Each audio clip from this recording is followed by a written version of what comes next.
India भी confuse है कि कौन सा फाइटर जेट लें, रशियन मेड SU-57 लें या अमेरिकन मेड F-35 लें। दोनों में कंपेयर बताता हूँ, पूरा डाउट एक ही बार में क्लियर हो जाएगा।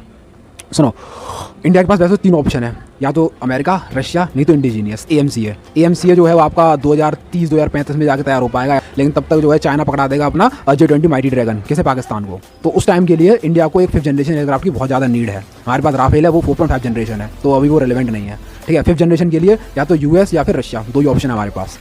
अब रशिया ऑफर कर रहा है SU-57 और वहीं अमेरिका ऑफर कर रहा है F-35। दोनों में बहुत ज़्यादा डिफरेंस है। सबसे बड़ा डिफरेंस तो कॉस्ट का ही है, जहां आपको SU-57 300 करोड़ में मिल जाएगा, वहीं आपको F-35 को लेने के लिए 800 करोड़ तक देने पड़ेंगे। और फर्दर आपको कोई भी अपग्रेडेशन करानी है, कोई न्यू टेक्नोलॉजी अपने अकॉर्डिंग लगानी है, इंडिया के अकॉर्डिंग, तो उसके लिए अलग कॉस्टिंग है। तो कॉस्ट एक मेजर इशू है। ठीक है, और वहीं उनकी कैपेबिलिटीज़ की बात कर ले तो अमेरिका का F-35 जाना जाता है अपनी स्टेल्थ कैपेसिटी के लिए। ठीक है, और SU-57 जाना जाता है अपनी ऑपरेशनल रेंज के लिए, क्योंकि इसकी ऑपरेशनल रेंज अराउंड 1500 किलोमीटर है, और वहीं पे उस F-35 की 1200 किलोमीटर है ना। बिना रेंज में आई वो उसे शूट डाउन कर सकता है F-35 को। ठीक है, तो ये होगी ऑपरेशन रेंज की बात। स्टेल्थ कैपेसिटी मतलब रडार में आए बिना भी आपकी टेरिटरी में घुस जाएगा, बॉम्बिंग करके चला जाएगा, कोई कुछ नहीं कर पाएगा। स्टेल्थ कैपेसिटी का मतलब ये होता है। तीसरा मेजर फैक्टर है सोर्स कोड।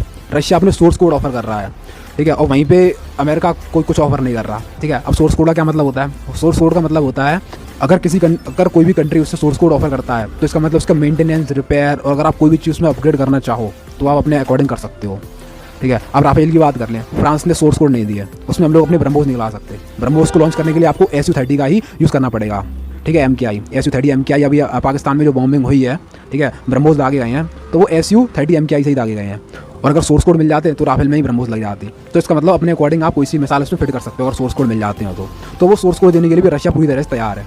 इंडिजीनियसली मैन्युफैक्चर भी करेगा कि हम आपकी कंट्री मैन्युफैक्चर करेंगे, आप किसी भी है ना प्राइवेट प्लेयर से कोलैबोरेशन करा दो, अडानी डिफेंस हुआ, HAL हुआ है, किसी के साथ भी मिलकर कॉपरेशन में बना लेंगे SU-57 इंडिया के अंदर इंडिजीनियसली। और वहीं पर रशिया कुछ ऑफर नहीं कर रहा। इनफैक्ट रशिया के F-35 में एक थ्रेड और है, उनका एक किल स्विच सिस्टम।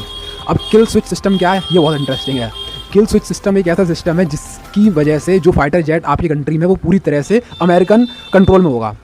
जब चाहें तब वो उसकी जो कैपेबिलिटीज़ है उसको लिमिट कर सकते हैं, कुछ प्रोग्राम है उसको डीएक्टिवेट कर सकते हैं। सपोज अगर हम लोग F-35 ले लेते हैं और इंडिया पाकिस्तान का मान लो कभी डॉग फाइट होती है फाइटर जेट्स के बीच में, अब अमेरिका वहाँ से बैठ कर किल स्विच ऑपरेट करता है तो उसकी कुछ जो प्रोग्राम है उसको वहीं पर लिमिट कर सकता है, तो वो ऑपरेशनली नहीं होंगे।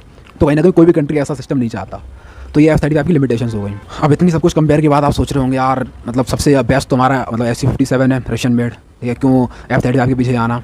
तो यहीं तो ट्विस्ट है। ट्विस्ट ये है कि Donald Trump is thinking like a businessman, या कि अगर हमारा फाइटर जेट नहीं परचेज़ किया तो हम लोग आपके ऊपर सैंक्शन लगा देंगे। ठीक है, मतलब इमोशनली ब्लैकमेल और इंटरनेशनल प्रेशर।